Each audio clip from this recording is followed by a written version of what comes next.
ሞገስ በብዙ መንገድ በአእምሮ ብስለት መብለጥ አለብን። ኤፍራታን መጠቀም አለብን። ምክንያቱም ዝና ስለ ማህሌት ኤፍራታን እየጠየቃት ነበር። በጣም አሪፍ ሐሳብ ነው። ኤፍራታን በብዙ ነገር መደለል ይቻላል። ብዙም አታስቸግረንም፣ ግን ወይ ደግሞ ማስማማት ወይ ደግሞ መያዝ አለብን።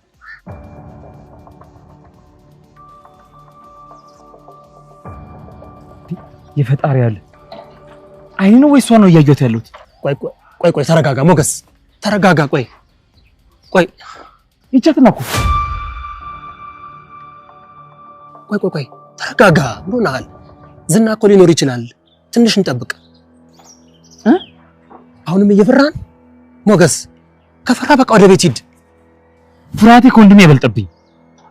ሁለተኛው አሳ በእጃችን ገብታለች። የመጨረሻውን አሳ ደግሞ ቀጥለውን እንይዘዋለን። ና ተከተለኝ።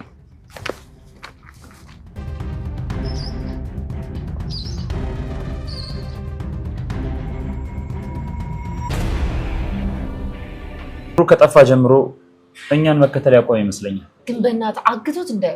ለምን ቤት አይሄድም? ማን ቤት? ዝና ቤት። በስመ አብ ወወልድ ወመንፈስ ቅዱስ። የሰይጣን ቤት ይኬዳል እንዴ? ታይ እንጂ ሉላዬ፣ እንዴት እዛ ቤት ውስጥ ትጋብዥናለች? ዝናን ብሩክ ይዞ ሊያቆየው አይችልም።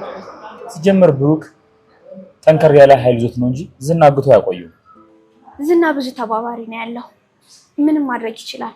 አቅላችሁ አትዩት። ከምታስቡት በላይ ክፉና ጨካኝ ነው። አውቃለሁ ሉላ። ዝና እንዴት መያዝ እንዳለበት ቀድሞ መድብል እቅድ አውጥቷል። የማይሆን ነገር ነው እባክህ። ጅቦች አንበሳ ሊያግቱት ቢሞክሩ ምንድነው? በአንድ ጅሞት ይጠናቀቃል። እንግዲህ መድብል የሚለውን ነገር ማድረግ ነው። ስሙማ ግን ይህን ሰፈር ዝና ያውቀውማ? ዝና የማያውቀው ሰፈርም ሆነ ሰው የለም። ኧረ በኪድዬ፣ እኔ በቃ እንዴት እኔ ዋን ሳልጠግብ መሞት አልፈልግም። እኔ ምርጥ የሆኑ እህቶች ናቸው ያሉኝ። በነገራችን ላይ በጣም ደስ ብሎኛል እህት ስላገኘሽ። እህት ቢሉሽ እህት መሰልሽ እንዴ?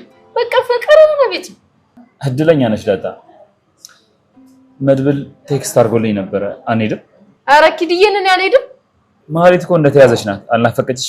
ፖሊስ ግን እንዳይዛችሁ። ሰው መያዝ እኮ ወንጀል ነው። ማህሌት ራሱ እኮ ወንጀለኛ ናት። ቢሆንም ግን እሷን ቤት ውስጥ በግድ ማስቀመጥና መቅጣት ወይ ጉዳት ማድረስ እሱን በህግ ያስጠይቃል። የምትፈልጉትን ጠይቋትና ልቀቋት፣ አትግዷት። ኤፍራታ በቁጥጥር ስር ዋለች። ማህሌትን ከዚህ በፊት ቀደም ብለው ይዘዋት ነበር። በድጋሚ ደግሞ ማህሌትን ይዘዋት አልበቃ ብሏቸው ኤፍራታንም ጨምረው ይዘዋታል። ዝናን ለማግኘት ወጥመድ ውስጥ ለማስገባት የግዴታ ኤፍራታንም ማጥመድ አለብን ብለው ነበረ። ኤፍራታ ሳይታሰብ ቀጥ ብላ ወደ ራሳቸው ቤት ስትመጣ ሁለተኛዋ አይጥ ተገኝታለች። የግዴታ ማጥመድ አለብን ብለው እንግዲህ ወጥመዳቸው ውስጥ አስገብተዋታል። እነሱን ሁለታቸውን ካጠመዱ ሶስተኛው ዝናን ለማጥመድ ቀላል ይሆንልናል ብለው አስበዋል። እንግዲህ ዝና እስከ ዛሬ ላደረገው ነገር ዋጋ የሚከፍልበት ጊዜ አሁን ቀርቧል። ያው ማህሌትም ኤፍራታም ተይዘውበት ወደ ኋላ እንደማይል እርግጥ ነው። እነሱን ለማስለቀቅ እነሱን ምን ያዛቸው ብሎ እየገሰገሰ እሱ በጉልበቱ ስለሚተማመን መምጣቱ አይቀርም። በዛ ሰዓት እንግዲህ እሱን በቁጥጥር ስር ለማዋል ቀላል ይሆንላቸዋል ማለት ነው። ሰላም ሰላም፣ ውድና የተከበራችሁ የቻናላችን ቤተሰቦች እንኳን ሰላም መጣችሁ። ላይክ፣ ሸር፣ ሰብስክራይብ በማድረግ ቪዲዮውን ጀምሩ። እንግዲህ ማህሌት ምሳሌን አንቃ ይዛ አለቅም ብላ ስትታገል በነበረችበት ሰዓት ቅድስት የምታረገው ሲጠፋት ለመድብል ደውላ ምሳሌን ይዛብኛለች፣ እባክህን ድረስልኝ፣ ልትገልብኝ ነው ስትል ምንም አትሆኑም፣ አብሽሩ መጣሁኝ፣ እስከዛ ድረስ ገመዱን ልፈታ ነው ብለሽ አታለት፣ እኔ እደርሳለሁ ሲላት ነበር። ቅድስትን በጣም ፈርታ አረ ልትገልብኝ እኮ ነው፣ እስከዛ ድረስ እኔ እሷን እስከምፈታ ታልፈታሽኝ የሆነ ነገር አደርጋታለሁ ብላኛለችና እባክህን መድብል ድረስልኝ ስትል መድብልም እየመጣ ነው፣ እንዳትፈሪ፣ ኃይል እንዳትጠቀሚ፣ ገመዱን ቀስ እያልሽ ለማቆየት ሞክሪ ብሎ ሲላት እሺ ብላ ገመዱ አልፈታ ብሎኝ ነው፣ ባክሽን እትዬ ምሳሌን ልቀቂያት እያለች ስትታገል እለቃታለሁ አንቺ መጀመሪያ ፍቺ ስትል፣ ነገር ግን ብትፈታትም ማህሌት ቅድስትን ደብድባ ምሳሌን ስኪን ቢላ አውጥታ በቢላ ወጋታለሁ ገላታለሁኝ እያለች በነበረበት ሰዓት መድብል በሩን ከፍቶ ልቀቂ ሲላት አልለቅም ማንኛቸውም እንዳትጠጉኝ ስትል እናንተ ወደ ኋላ ሽሹ፣ እኔ በሩን ከፍታችሁልኝ እኔ ስወጣ መምጣት ትችላላችሁ ስትል መድብል በጣም ተናዶና ተበሳጭቶ ልቀቂያት፣ ካለቀቅሻት ግን ኃይል እጠቀማለሁ ሲላት ምንም አታመጣም፣ ወደዛሁን ብያለሁኝ ወደዛሁን፣ ስለዚህ ልጅቱን አለቃትም ስትል ነበረ ማለት ነው።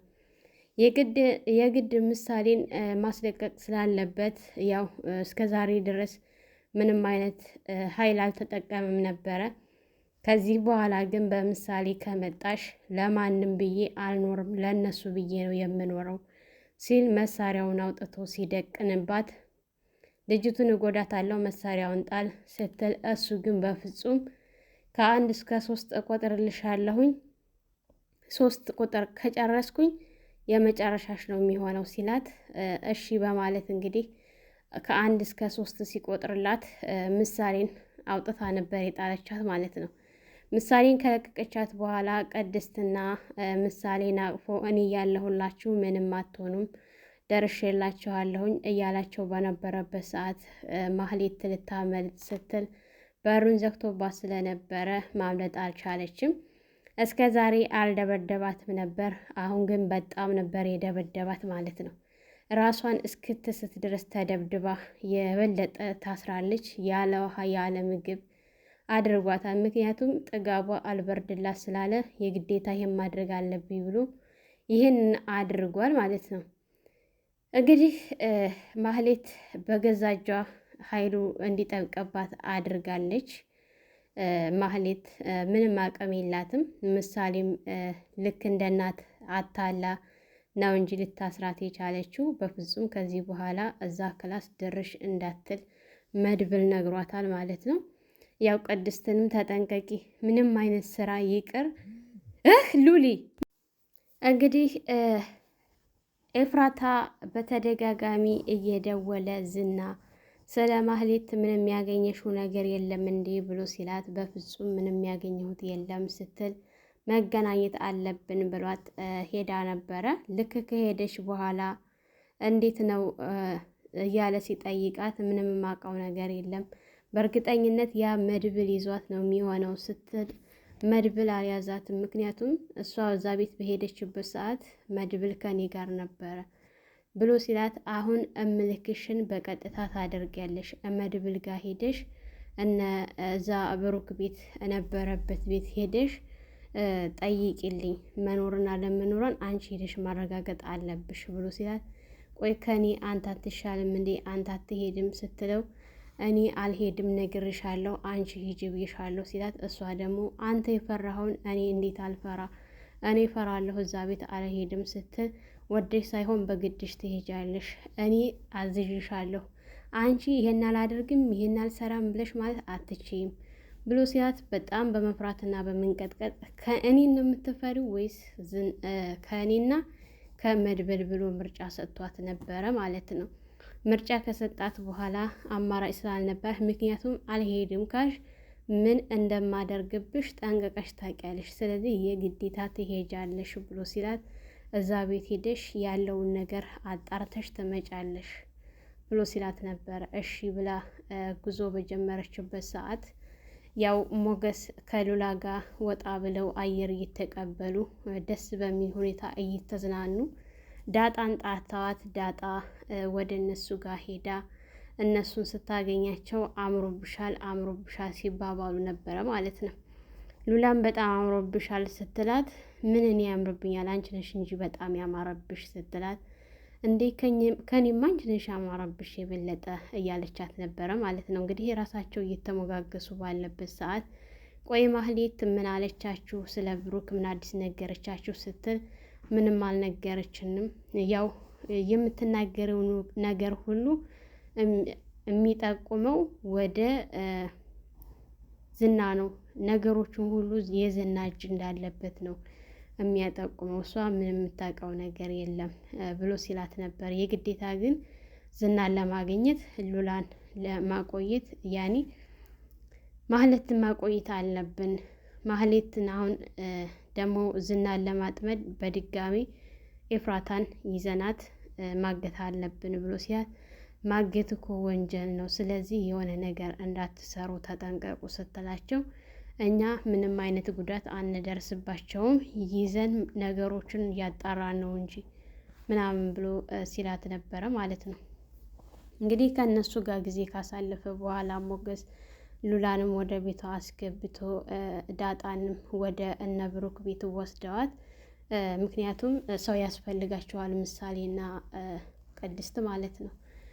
ሞገስና መድብል ተገናኝተው አንዳንድ ነገሮችን እያዋሩ የግዴታ ውለን ማደር የለብንም መያዝ አለብን፣ ዝናን ይዘን ነገሮችን ማጣራት አለብን። ግን ዝናን ስንይዘው ከበስተጀርባ ብዙ ነገር ሊመጣ ይችላል። ዝና ራሱ ዝም ብሎ የሚያዝ አይደለም፣ ኃይል ይጠቀማል እና ስለዚህ እሱን ስንይዘው ከበስተጀርባ ብዙ ነገር ስላለ መጠንቀቅ መቻል አለብን ብሎ ሲል እና ታዲያ አሁን እንዴት ነው ዝናን መያዝ የሚቻለው ብሎ ሲል ዝናን መያዝ የምንችለው አሁን ማህሌትን ይዘናታል፣ ወደዚህ ቤት መምጣቱ አይቀርም። ሁለተኛ ደግሞ ምናልባሽ ኤፍራታንም እዚህ ቤት ሊልካት ስለሚችል ኤፍራታንም ይዘን ወጥመድ ውስጥ እናስገባዋለን እንጂ ዝና በቀላል የሚያዝ አይደለም ሲል ነበረ መድብል ማለት ነው።